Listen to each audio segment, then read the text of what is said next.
చదువు జీవితంలో వెలుగులు తీసుకురావాలన్నారు ఏపీ సీఎం చంద్రబాబు. కృష్ణా జిల్లా ఆత్కూరు జడ్పీ పాఠశాలలో విద్యాంజలి కార్యక్రమాన్ని ప్రారంభించిన ఆయన ప్రాథమిక పాఠశాలలో పలు అంశాలపై అవగాహన కల్పించేందుకు విద్యాంజలి కార్యక్రమాన్ని చేపట్టామని చెప్పారు. విద్యార్థులు బుక్స్, పేపర్స్ చదివి నాలెడ్జ్ను పెంచుకొని చదువులో రాణించాలని సూచించారు.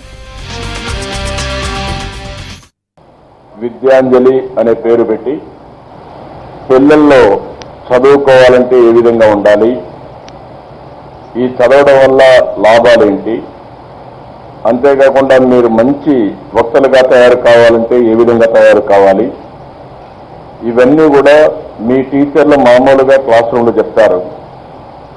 కానీ నాలాంటి వ్యక్తులు మీ గ్రామంలో కానీ ఈ ప్రాంతంలో ఎవరైనా ఉంటే, ఎవరైతే సంఘ సేవకులుగా ఉంటారో లేకపోతే కొంతమంది ప్రొఫెషనల్స్గా ఉంటారు, ఇలాంటి వ్యక్తులందరూ వచ్చి మీతో నేరుగా మాట్లాడడానికి ఈ అవకాశం కల్పించారు.